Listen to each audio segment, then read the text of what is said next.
The Radio with Karloproduction. Ha valaki megkérdezné tőlem, hogy szerintem melyik az általam ismert legszínesebb rádió, akkor én azonnal rávágnám, hogy a tőlünk karnyújtásnyira lévő, de mégis mérföldekkel előrébb járó Kronehit.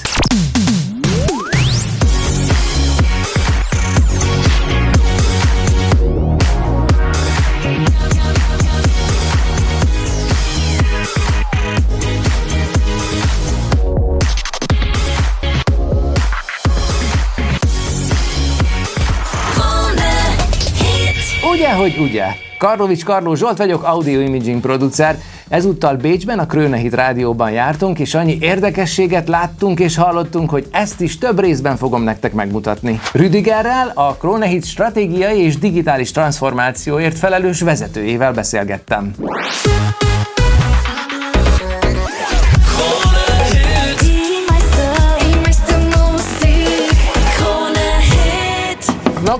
Knock on the door.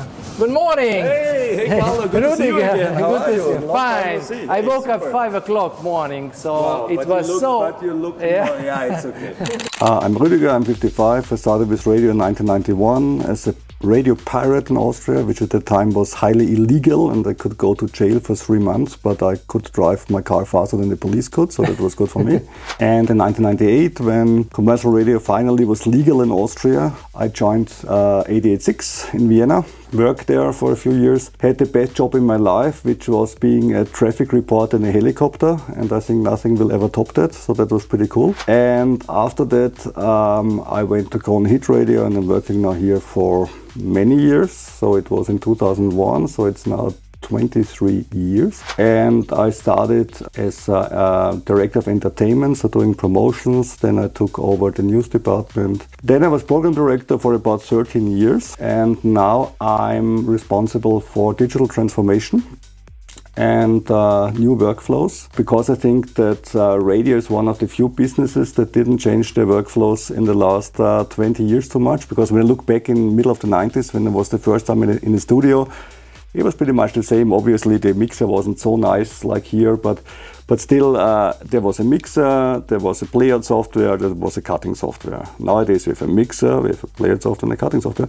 And if you look around and look how many industries didn't change their workflows in the last 30 years, you won't find too many of them.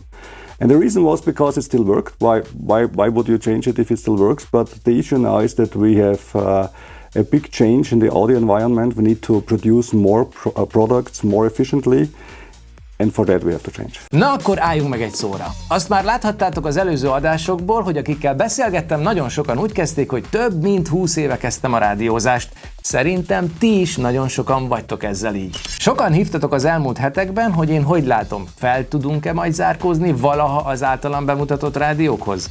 Hát jó kérdés. Miközben Rüdigert hallgattam, körvonalazódott bennem egy újabb probléma, ami szintén a lemaradásunkat okozza. Az itthoni rádiózásban nem bevett szokás az, hogy lehetőséget adunk a fiatalabb korosztálynak, vagy épp az 5-10 éves tapasztalattal rendelkező kollégáknak, teret adunk, új pozícióba helyezzük őket, és ezáltal bizonyítani tudnak. Szóval az 1-ről a 2-re sem jellemző. És ahogy hallhattátok, Rüdiger nem 1-ről a 2-re, hanem körülbelül 1-ről a 6-ra lépett az elmúlt 20-25 évben. Itthon évtizedek óta ugyanazok a pozíciók léteznek, szóval a fejlődés ebben sem nagyon látható. Ezt felismerve én már 12 éve a legnagyobb külföldi produkciós cégekkel dolgozom, mint például az angol Real World, vagy a Weissbuda, vagy a holland Capital of Media, és csak megerősíteni tudom azt, hogy a külföldi karrier kapcsán az ember évről évre egyre komolyabb és felelősségteljesebb feladatokat kap. What is the main idea behind the Kronehit? It's being the most music, being an entertaining brand, being a brand that enlightens your day, makes your day brighter. Not so much information, still we have news bulletins and everything, but we are more an entertaining brand. We want people to switch on our station, and by that the life should be more colorful, more beautiful, work should go faster, also very important. Maybe you enjoy the traffic jam a little more if you have the right music. If I open your website, I can see 10 different thematic radio channels. You should see more. Why is it important for the Kronehit, for the company? I think if you look at radio, it's going the same road like TV did about 10-15 years ago. If you look at the German TV market 10-15 years ago, there was RTL, and this was a big commercial TV station, and RTL had a market share on its own of about 18%. Nowadays, RTL has maybe a market share of 9%, but the whole RTL group is about 30%. So being able to produce more products and to play them out on various ways is totally important. But you also have to keep in mind that these products have to be produced with a lot less effort than you do with the FM. For example, we launched these new 4 DB Plus channels, and we will be happy if combined they have about 1% market share in Austria. And by that they could live, and they would even make a little money. That's okay, because the main job here is to make money. This is a commercial radio, right? For that, you have to produce totally differently. If you do this like FM, you start in June and you're out of money in the middle of July. Yeah, because FM is live. FM is with a lot of more stuff like you would use on DB+.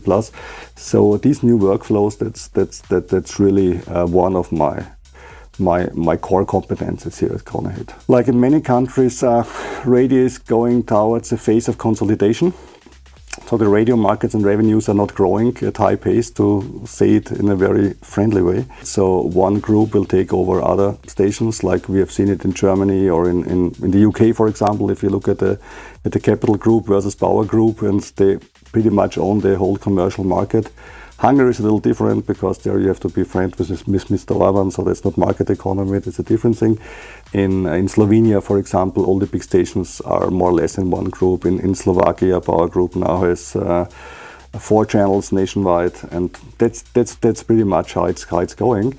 And for that you have to learn to make brands, you have to learn to put life into these brands, and to do this with an amount of money that you could refinance by commercials. So that's 1, 2, 3. That's what you have to do. Igaza volt Rüdigernek, sokkal, de sokkal több tematikus online csatornájuk van, mint amennyit én megszámoltam. De legalább megtudhattuk, hogy miért fontos ez kereskedelmileg és stratégiailag egy rádió életében.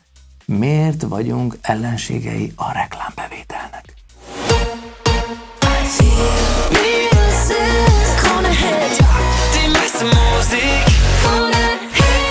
I didn't find any live webcam opportunity on the Kronehit website. Yeah, it's important when you have presenters, when you have talk content, like stations like RTL 102.5 in Italy, they're famous presenters. So seeing them on TV, yeah, that's a plus. But if you have a presenter that says, I'm going to play 10 hits in a row, which is pretty much the core business that we have here as a more music station, it's not the most exciting content you could imagine on TV. We have Kronehit TV, but it's just a music video channel, which is fairly popular, so we make money with it, that's okay. 2 different products and it just works. Egyet kell értenem azzal, hogy ha egy műsorvezető csak azt csinálja, hogy 3-4 dalt bekonferál óránként, akkor az teljesen felesleges mutatni, de nem úszhatjuk meg. A trendek ugyanis azt mutatják, hogy nyitni kell a rádió és a vizuál házassága felé. És persze ez elengedhetetlen kinevelni azt a generációt, akik nagyon jól érzik magukat ebben a szerepben, megtanulják jól a műsorvezetést, jelen vannak minden social platformon, és ezáltal nagyon sok követőjük is lesz. De az, hogy nálunk még ez sincs, az végképp a jelenlegi vezetők felelőssége, ugyanis el vannak késve ezzel is, mint TikTok trendek a Facebookon. Persze mindig vannak tervek és hatalmas álmodozások, de nem elég mindig csak beszélni róla, meg is kell tudni csinálni. We always try to do things that the state broadcast couldn't do, because they always had more money than we have, and they always had better resources. I mean, they get money from each Austrian household. Every household has to pay 15 euros and they just get this money. That's okay. I mean, don't complain about it. But if you have a big player like that, you have to find your niche. You have to think, okay, what couldn't they do? So if they want also to address people that are 55 years of age, maybe talking about sexuality among young people is not so good. So let's focus on that. So that was a way how we built it up over years, and now we are moving towards mainstream, because now we have a very credible brand, and now we have to get a little older, because the entire market is getting older. Because there's this Spotify thing, I don't know if you heard about it, but many young people tend to use that, And that's something that doesn't hurt so much the number of listeners, that's pretty good, but the listening duration is more split between radio and Spotify.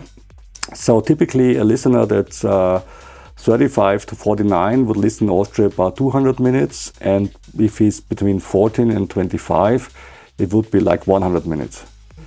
And of course, when it comes to calculating the CPM and stuff like that, which is the base of our business, then you try to attract more listeners that listen longer. And typically they do that when they commute by car, when they have a job, when they're sitting in office for 8 hours.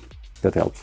When the presenter starts speaking, what is the rule? They have to start with the radio name, frequency or slogan. In Hungary, a lot of radio stations have very strong policy. Positioning first, as they say it. No, we don't do that actually. We think that because we get jingles for that actually. And they're pretty good in positioning, so we can use them. The presenters also should give the name of the station with pride and passion. That's more important. But if they do it at the beginning or in the end, it depends on his break. I mean, that's his job and not mine. And what is your opinion about this old method? If it's a new station for the first year, I would totally recommend to do so. If the station is around for 10 years, then probably I wouldn't do it anymore, because people would know it. It's clearly important that people know which station they listen to, and so the presenter should give them a way to remember. Is the best way to remember always to repeat the same phrase? Probably not. Maybe he gives the audience something that's memorable.